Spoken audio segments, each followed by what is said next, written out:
الصلاة والسلام على سيد المرسلين أما بعد فأعوذ بالله من الشيطان الرجيم بسم الله الرحمن الرحيم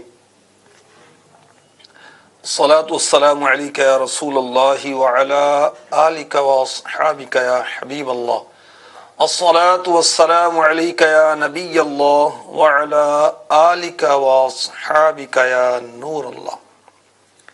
فرمان مصطفیٰ صلی اللہ تعالی علیہ وسلم ترمذی جلد 2 صفحہ 27 حدیث نمبر 484 484.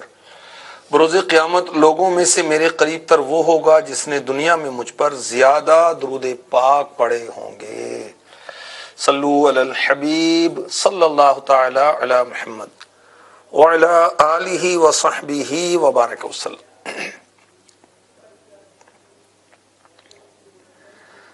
حضرت سیدنا ثابت بنانی رحمۃ اللہ تعالی علیہ یہ عاشق قرآن تھے. قرآن سے کیسا عشق تھا ان کو، سبحان اللہ. روزانہ ایک بار ختم قرآن پاک کیا کرتے تھے.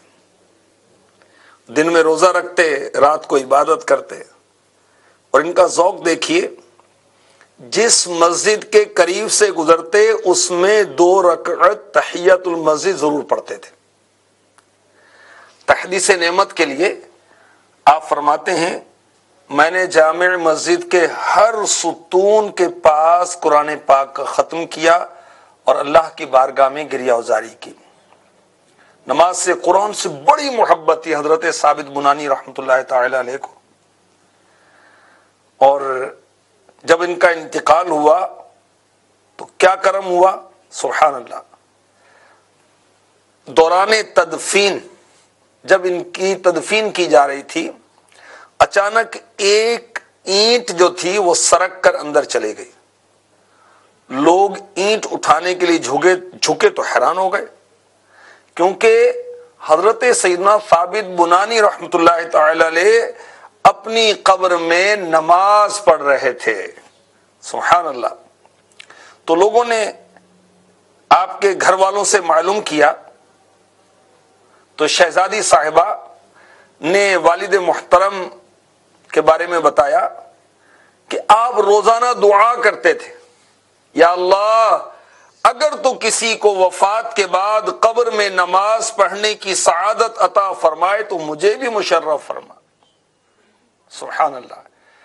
اور لوگ آپ کے مزار کے قریب سے گزرتے تو آپ کے مزار سے تلاوت قرآن کی آواز آ رہی ہوتی تھی.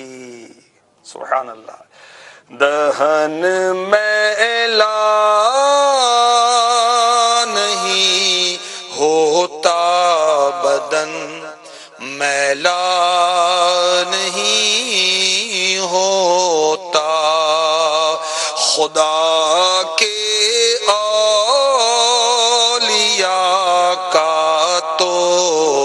کفن میلا نہیں ہوتا. اللہ تعالیٰ ہمیں قرآن کی سچی محبت نصیب فرما دے. جو قرآن سے محبت کرتے ہیں، نماز سے محبت کرتے ہیں، انشاءاللہ ان کی قبر جنت کا باغ بنے گی. حضرت سیدنا عبداللہ ابن مسعود رضی اللہ تعالی عنہ فرماتے ہیں جب بندہ قبر میں جائے گا عذاب قدموں کی طرف سے آئے گا. قدم کہیں گے تیرے لیے میری طرف سے کوئی راستہ نہیں. یہ رات میں سورہ ملک پڑھا کرتا تھا، اب عذاب قبر جو ہے سینے یا پیٹ کی طرف سے آئے گا. تو کہے گا تمہارے لیے میری جانب کوئی راستہ نہیں، کیونکہ یہ رات میں سورہ ملک پڑھا کرتا تھا. پھر عذاب سر کی طرف سے آئے گا تو سر کہے گا تمہارے لیے میری طرف سے کوئی راستہ نہیں، کیونکہ یہ رات میں سورہ ملک پڑھا کرتا تھا. یہ سورت روکنے والی ہے. کون سی سورت؟ سورہ ملک. کیا روکنے والی ہے؟ عذاب روکنے والی ہے. عذاب قبر سے روکتی ہے. تورات میں اس کا نام سورہ ملک ہے. جو اسے رات میں پڑھتا ہے بہت اچھا، بہت زیادہ اور بہت اچھا عمل کرتا ہے. سبحان اللہ. ہم نے کل کے سلسلے میں بھی سنا کہ حضرت عبداللہ ابن عباس رضی اللہ تعالی عنہما فرماتے ہیں کہ مومن کو قبر میں قرآن پاک دیا جاتا ہے. سبحان اللہ. اب سورہ ملک پڑھیں گے تو موج لگ جائے گی انشاءاللہ. تو ہر رات سورہ ملک ہمیں پڑھنا چاہیے. مفتی احمد یار خان نعیمی رحمۃ اللہ تعالی علیہ نے فرمایا جو سورہ ملک کی تلاوت کرے گا زندگی میں گناہوں سے بچے گا. جو سورہ ملک کی تلاوت کرے گا موت کے وقت برے خاتمے سے بچے گا. جو سورہ ملک کی تلاوت کرے گا قبر میں عذاب سے بچے گا, قبر کی تنگی سے بچے گا, اور قیامت کی دہشت اور سخت عذاب سے بچے گا. سورہ ملک عذاب قبر سے بچائے گی. عادت بنانی چاہیے. امیر اہل سنت نے جو مدنی انعامات عنایت فرمائے ہیں اسلامی بھائیوں کو 72, اسلامی بہنوں کے لیے 63, دینی طلباء کے لیے 92 اور دینی طالبات کے لیے 83, مدنی منوں اور مدنی منیوں کے لیے 40, اس کو حاصل کریں. اس میں امیر اہل سنت نے ہمیں سورہ ملک کی بھی ترغیب دلائی ہے. اور اس میں مدنی انعام نمبر 3 جو ہے وہ یہ ہے, کیا آج آپ نے نماز پنجگانہ کے بعد نیز سوتے وقت کم از کم ایک بار آیت الکرسی, سورۃ الاخلاص اور تسبیح فاطمہ پڑھی, نیز رات میں سورۃ الملک پڑھ یا سن لی؟ تو کاش سورہ ملک پڑھنے کی ہماری عادت بن جائے. آئیے دعا کرتے ہیں. دے شوق تلاوت دے ذوق عبادت رہوں با وضو میں صدا یا الہی. آمین. شرح الصدور میں حضرت علامہ جلال الدین سیوطی رحمۃ اللہ تعالی علیہ نقل کرتے ہیں, غالباً اسی میں ہے, کہ ایک گورکن, ان کا نام تھا ابو حماد رحمۃ اللہ تعالی علیہ, وہ فرماتے ہیں کہ جمعے کے دن دوپہر کے وقت میں قبرستان گیا, جس قبر کے قریب سے گزرتا اس قبر سے قرآن پاک کی تلاوت کی آواز سنائی دیا کرتی. سبحان اللہ. جمعے کے دن قبرستان تو ہر قبر سے تلاوت کی آواز آ رہی ہے. کیا بات ہے, کتنے نیک لوگ اس قبرستان میں ہوں گے.